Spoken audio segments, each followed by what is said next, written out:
오늘서부터 약 한 4주간 동안 이제 예수 그리스도의 오심에 대한 말씀을 증거하도록 하겠습니다. 오늘의 말씀은 약속대로 오신 예수님, 따라해 보세요. 시작.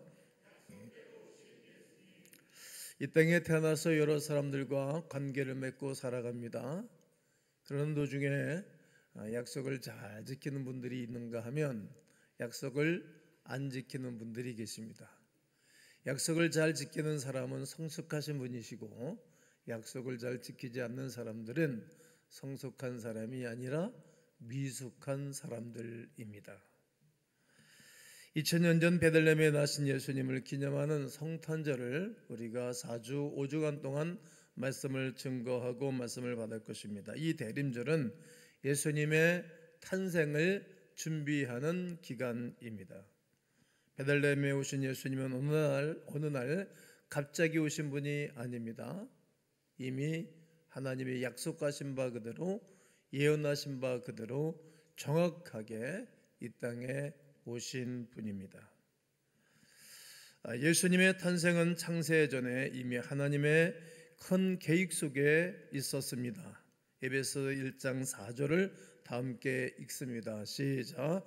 곧 창세전에 그리스도 안에서 우리를 택하사 우리로 사랑 안에서 그 앞에 거룩하고 흠이 없게 하시려고. 이 말씀을 보시면 창세전에, 그러니까 창세기 1장 1절 이전에 하나님은 예수 그리스도 안에서 여러분과 제가 구원받기로 계획하셨다는 거예요. 몰라요. 잘 알 수가 없어요. 그냥 그렇게 하나님이 말씀하셨기 때문에 아는 것입니다. 우리 하나님이 창조하신 모든 생명체 중에 풀, 동물, 식물, 곤충, 새, 또 동물, 이 모든 것들이 어떠한 기능을 하는지 잘 몰라요. 알 수가 없어요. 우리가 공기를 보고 하는 것이 아니라 느껴서 알고 호흡을 하면서 알 수 있는 것처럼 다 알 수가 없어요. 그런 우리가 어떻게 하나님의 계획을 다 알 수 있겠습니까? 그러나 다만 한 가지는 창세전에 이미 예수 그리스도 안에서 우리가 구원받기로 계획해 놓으신 것입니다. 아주 세밀하고 분명하고 정확하게 계획된 일입니다. 그리고 베들레헴에 오심으로 그 예언이 성취된 것입니다. 예언대로 그 약속대로 오신 예수님을 살펴보면서 대림절에 희망적인 메시지를 받고 희망 안에 거하는 하나님의 사람들 되기를 주의 이름으로 축복합니다. 예수 그리스도의 오심은 아브라함의 후손으로 오신 예수 그리스도이십니다. 아브라함으로부터 이 땅에 오시기까지, 예수님 오시기 전까지 1800년 전에 사람이 아브라함입니다. 그때 아브라함을 통해서 이 땅에 예수 그리스도가 오심을 말하고 있습니다. 그 말씀이 창세기 12장 1절로 3절입니다. 다 함께 있습니다. 시작. 여호와께서 아브라함에게 이르시되 너는 너의 고향과 친척과 아버지의 집을 떠나 내가 네게 보여줄 땅으로 가라. 내가 너로 큰 민족을 이루고 네게 복을 주어 네 이름을 창대하게 하리니 너는 복이 될지라. 너를 축복하는 자에게는 내가 복을 내리고 너를 저주하는 자에게는 내가 저주하리니 땅의 모든 족속이 너로 말미암아 복을 얻을 것이라 하시니라. 이 말씀을 잘 살펴보면 아브라함을 하나님이 부르실 때 내가 너로 큰 민족을 이루겠다. 너로 말미암아 세상이 구원을 받을 것이고 너는 믿음의 조상이 될 것이라고 말씀을 하셨습니다. 이 약속을 받을 때 아브라함은 자녀가 없었습니다. 그의 아내도 자녀를 생산할 수 있는 여성의 기능을 다 잃어버릴 때였습니다. 그런 부부에게 하나님은 상황을 뛰어넘는 약속을 아브라함에게 주신 것입니다. 그때 놀랐을 것입니다. 믿었긴 믿었지만 세월이 가면서 믿음이 흩어지고 그리고 마음이 또 상하고 기다려가 뒤쳐서 그의 몸종 하갈을 통해서 아들을 얻게 됩니다. 그 아들 이름이 이스마엘입니다. 이 약속을 받았지만 중간에 그 부인이 되게 믿음이 좋은 부인들이었는데 세월 가다 보니까 흩어진 거예요. 그러므로 필수한 것이 성경에 기록이 되어져 있습니다. 하나님께서는 구원에 대한 청사전을 아브라함에게 약속하셨는데 실망한 아브라함에게 또다시 말씀을 하시는 것입니다. 12장 7절을 또 한번 읽겠습니다. 시작. 여호와께서 아브라함에게 나타나 이르시되 내가 이 땅을 내 자손에게 주리라 하신지라. 자기에게 나타나신 여호와께 그가 그곳에서 제단을 쌓고, 하나님은 가나안 땅을 아브라함의 자손들에게 주기로 약속하십니다. 그러므로 아브라함의 몸에서 나온 모든 자녀를 통해 그 자녀 가운데 한 자녀를 통해 약속을 성취할 것이라는 예언이 되겠습니다. 이제 바울 사도는 유대인으로서 어려서부터 성경을 다 외우고 살았던 사람 중에 한 사람입니다. 그런 도중에 그 예수 그리스도를 만나고 난 다음에 구약적 배경에 의하여 이제 구원에 대한 논리를 증거하고 있습니다. 로마서의 9장 7절을 보면 또한 아브라함의 씨가 다 그의 자녀가 아니라, 이제 아브라함으로 수 없는 사람들이 이 땅에 후손들이 태어나고 살다가 갔지 않습니까? 그 모든 사람들 중에 다 자녀가 아니라 오직 이삭으로부터 난 자라야 넷이라 불리리라 하셨으니 이스마엘이 아니고 이삭을 통해서 태어난 자라야 넷이라고 말을 하였습니다. 이제 그리고 난 다음에 갈라디아서를 보면 3장 16절에 이 약속들은 아브라함과 그의 자손에게 말씀하신 것인데 여럿을 가리켜 그 자손들이라 하지 아니하시고 오직 한 사람을 가리켜 내 자손이라 하셨으니 곧 누구라고요? 그리스도라. 수많은 사람들이 있는데 그 사람들을 다 가리켜 다 자손이라고 하지 아니하고 그 한 사람 곧 그리스도 예수라는 거예요. 하나님은 약속대로 이삭의 후손을 통해서 하나님의 나라를 세우시고 아브라함과 그 후손 중 한 사람을 가리키는데 그 그리스도 예수가 이 땅에 오실 것이라고 약속하고 그 약속을 이루신 것입니다. 이제 마태는 이 위대한 사실을 깨닫고 난 다음에 예수 그리스도의 족보를 기록할 때 아브라함과 다윗의 자손 예수 그리스도의 계보라고 말하는 것입니다. 계보는 족보라는 말이죠. 족보를 그렇게 많은 사람들이 귀중하게 여기지를 않습니다. 그러나 족보는 역사입니다. 자기의 가문의 자랑이기도 하지요. 족보를 통해서 내가 우리 조상들이 어떤 사람인 줄 알게 되는 거예요.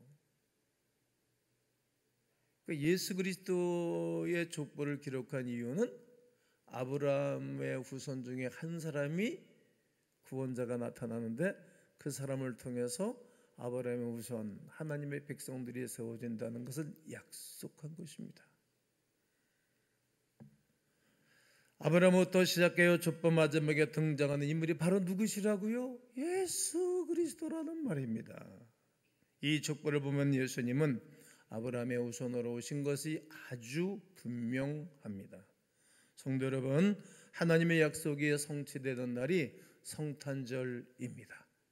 나는 이 성탄절에 여러분과 저에게 하나님 약속하신 약속들이 성취되고 이루어지기를 주의 이름으로 축원합니다. 여러분과 제가 믿음으로 아브라함의 후손이 되는 위대한 절기가 성탄절이라는 약속의 말씀입니다. 이 약속은 지금서부터 3800년 전에 아브라함을 통해서 말씀하셨고, 그리고 2000년 전에 예수 그리스도를 통해서 이루어진 사실입니다. 두 번째는 베들레헴으로 오신 예수 그리스도이십니다. 미가 선지자를 통해서 5장 2절에 약속을 내주십니다. 읽으십시오. 시작. 베들레헴 에브라다야, 너는 유다 족속 중에 작을지라도 이스라엘을 다스릴 자가 내게로 나올 것이라. 그의 근본은 상고의 영혼에 있느니라. 예수님께서 태어나시기 전 500년 전에 미가라는 선지자가 예언 활동을 한 것입니다. 믿음이 좋은 분이었습니다. 여러분, 지금도 믿음 좋은 분들이 많이 있지만 특별히 하나님의 은혜를 세상에 알려주는 사람들이 있고 하나님의 은혜를 조용히 지나는 사람들이 있어요. 지금도 목사님들이 엄청나게 많이 있잖아요. 우리 그단만 해도 11,000명의 목사님들이 계시고 만명의 담임 목사님들이 계세요. 그러나 이 시대에 총회장은 우리 이규환 총회장님이 리더란 말이에요. 그 이름이 세상에 증거되는 것입니다. 내년 9월 달이면 김동기 목사가 이제 우리 교단을 대표하는 총회장이 되는 것입니다. 이처럼 눈에 보이는 표면적 리더가 있는가 하면 눈에 보이지 아니하는 이면적 지도자가 있는 것입니다. 이토록 이 미가 선지자를 통해서 유대 땅 베들레헴에 예수 그리스도가 오실 것을 예언해 놓으신 것입니다. 그때 당시에 이 땅이 그렇게 유명한 땅이 아닙니다. 유명한 땅이 되려면 그 중에 유명한 사람이 있어야 유명한 땅이 되는 거거든요. 이 베들레헴은 마을의 이름이며 에브라다는 지방의 이름입니다. 그러므로 에브라다 지방에 있는 베들레헴에 오신다는 뜻입니다. 베들레헴은 다윗의 후손들이 살고 있었던 작은 도시입니다. 어느 누구의 주목도 받지 못했던 시골의 조그만 지역입니다. 하지만 때가 되니 그 땅에 예수 그리스도께서 베들레헴에 탄생하신 것입니다. 마태복음 2장 1절에 보면 헤롯 왕 때 예수께서 유대 베들레헴에서 나심에 동방으로부터 박사들이 예루살렘에 이르러 말하되 베들레헴은 떡집이라는 뜻입니다. 그러니까 예수님은 떡 만드는 집에 찾아오신 것입니다. 예수님은 세상에 생명의 떡으로 오신 분이 틀림이 없습니다. 많은 사람의 생명의 양식으로 오신 예수 그리스도이십니다. 요한복음 6장에 가보게 되어지면 이제 오병이의 기적을 행하시고 난 다음 주님이 말씀하시는 것입니다.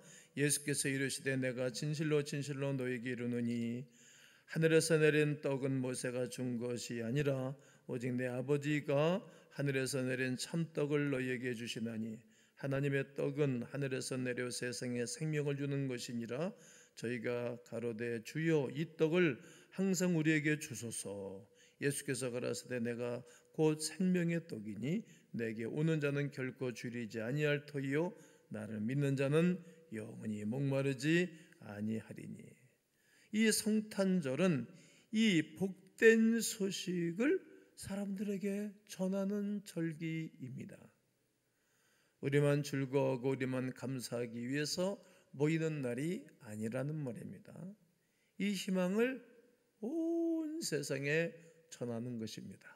그래서 성탄절이 되면 모든 분들이 모든 교회가 이 기쁜 소식을 전하는 것입니다. 사람이 요즘은 먹을 것이 없어 또 마실 것이 없어 줄이고 목마르는 것이 아니라 하나님의 말씀이 없어서 줄이고 목마른 세대가 되었기 때문입니다.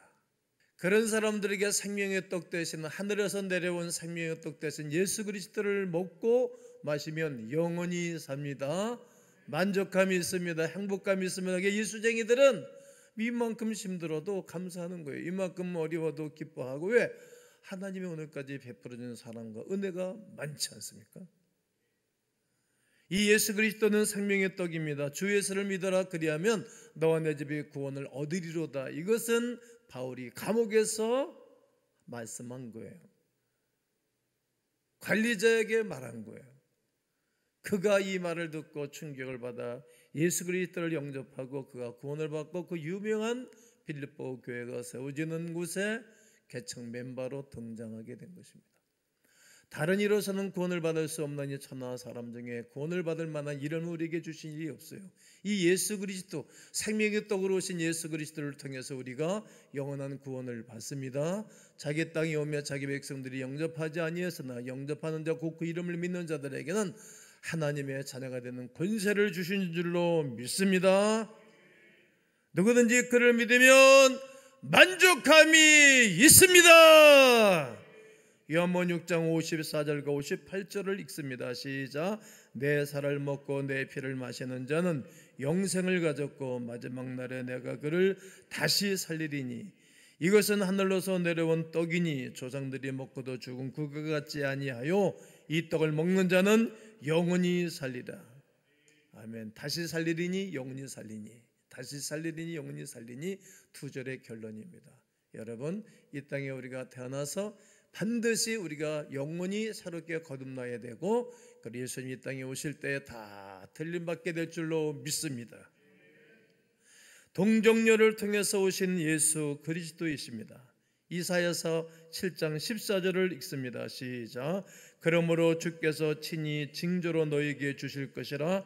보라, 처녀가 잉태하여 아들을 낳을 것이요 그 이름은 임마누엘이라 하리라. 이 말씀은 예수님이 오시기 전 꼭 700년 전에 예언한 이사야를 통해서 증거한 말입니다.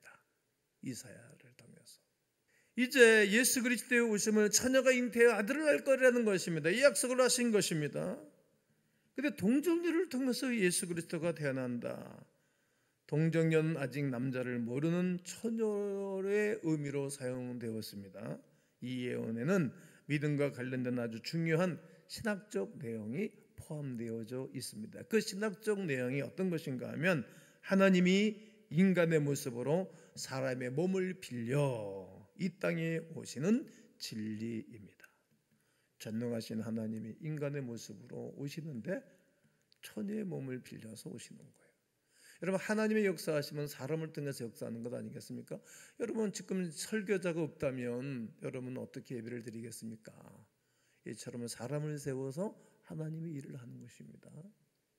이처럼 동정녀, 어린 소녀, 15살 전후가 되어지는 어리고 순수한 시골 처녀의 태를 통하여 예수 그리스도가 잉태되고 태어나는 것입니다.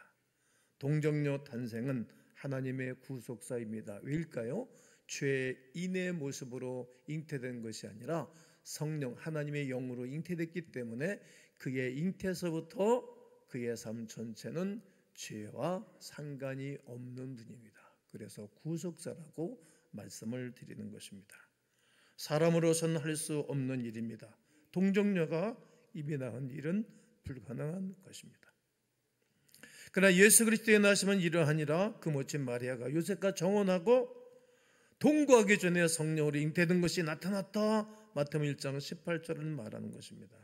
예수님은 하나님의 방법대로 잉태된 것입니다. 성령으로 잉태된 것입니다.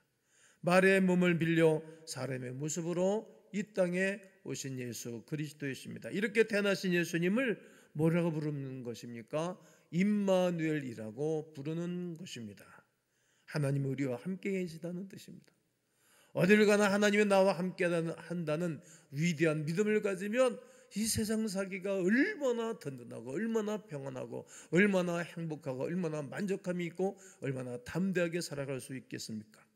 예수님은 우리와 같은 모양으로 오셨지만 그는 우리와 함께 하시는 임마누엘의 하나님이십니다.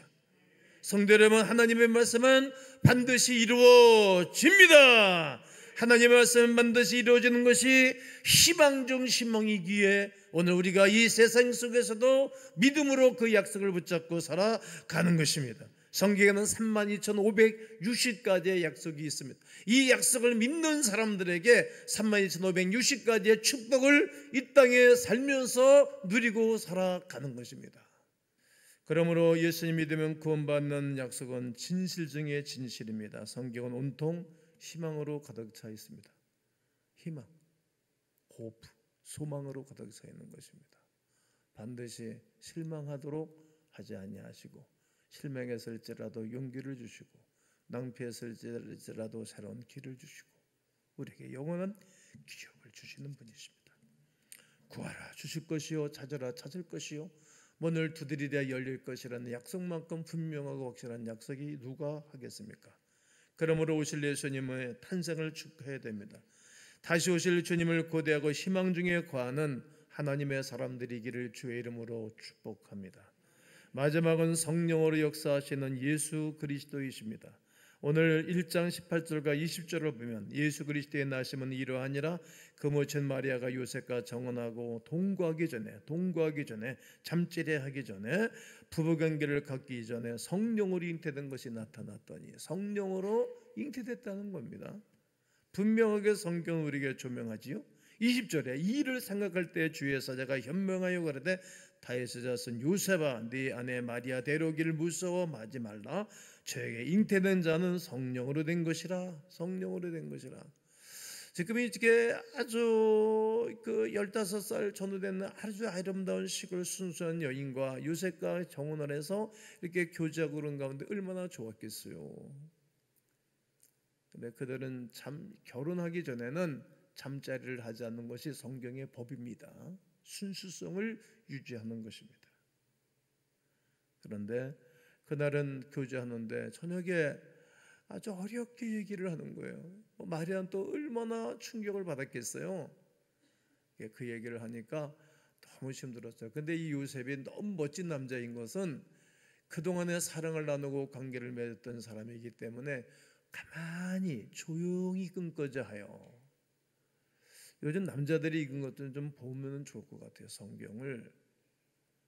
우리는 좀 기분 나쁘면 SNS에 올리고 유튜브에 올리고 이게 아주 이상한 나라가 됐어요. 난 요셉만큼 멋진 남자는 나는 성경에서 없다고 생각합니다. 그러고 얼마나 한쪽으로 보면 화도 나고 한쪽으로 보면 너무나 마음 상하게 있기도 하고 배신감 느끼기도 하고 정말일까? 이런 의구심도 생기고. 근데 그날 밤에 하나님이 요셉을 찾아오신 거예요. 하나님 우리에게 희망을 주시고 소망을 주시고 용기를 주시는 분이시지 우리를 망가뜨리는 분이 아니시지 않습니까? 요셉아 네 아내 마리아 데려오기를 무서워하지 말라.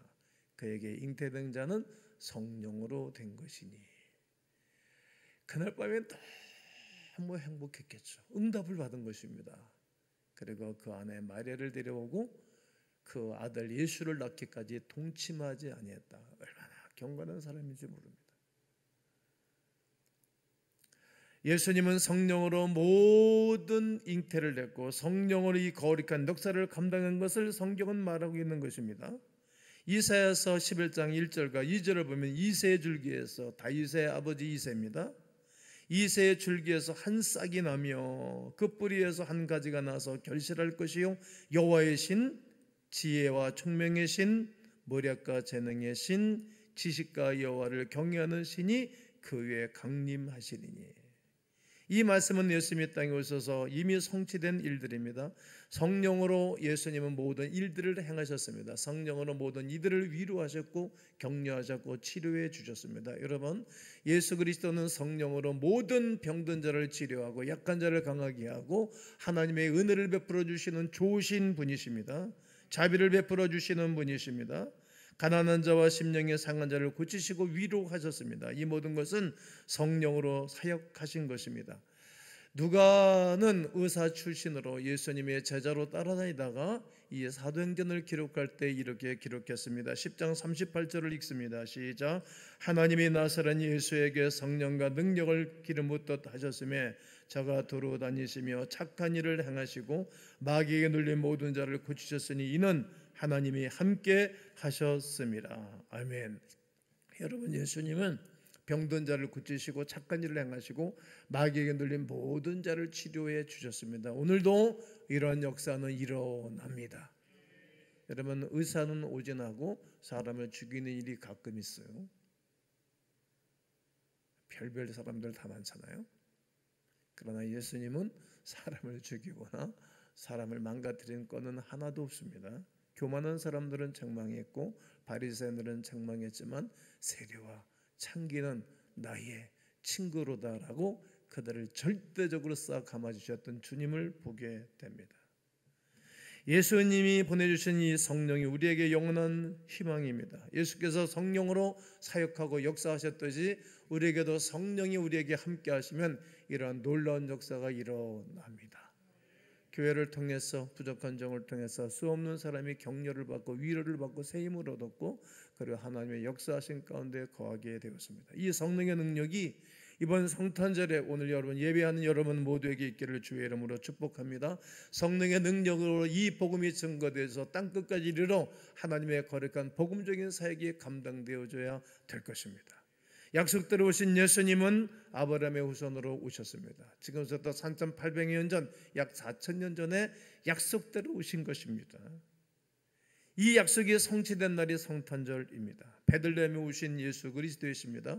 예수님 오시기 전 500년 전에, 그러니까 지금서부터 약 한 2,500년 전에 예언된 대로 오신 것입니다. 유대 땅 베들레헴의 떡집에 오신 것입니다. 예수님은 생명의 떡으로 오신 것입니다. 동정녀를 통해서 오신 예수 그리스도이십니다. 죄 없으신 예수님이 우리와 함께하기 위하여 그의 출생서부터 우리 사람의 예대로 순리대로 오신 것이 아니라 어린 소녀의 태를 빌려 이 땅에 오신 것입니다. 그래서 그분은 구원자이십니다. 성령으로 역사하시는 것입니다. 지금부터 2000년 전 예수 그리스도는 성령으로 그의 모든 사역을 감당하셨듯이 2000년 동안 지금도 성령이 역사하심으로 모든 사람들이 은혜를 받고 하나님의 구원의 역사에 동참하는 위대한 역사가 오늘 여러분 가운데도 있어서 모든 기도 제목이 해결이 되어지고 우리 주 예수 그리스도로 말미암아 새 희망이요 새 힘을 얻는 거룩한 주일 되시기를 주님의 이름으로 축원합니다.